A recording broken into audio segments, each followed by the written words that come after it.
recently just passed all of the UL testing, CE testing, UKCA testing because of the Brexit.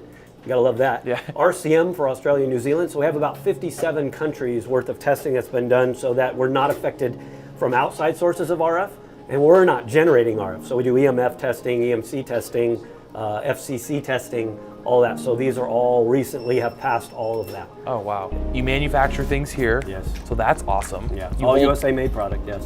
100% United States. Yeah, we build you everything make it right here. So some of the parts, USA made requires a certain percentage of the product to be that.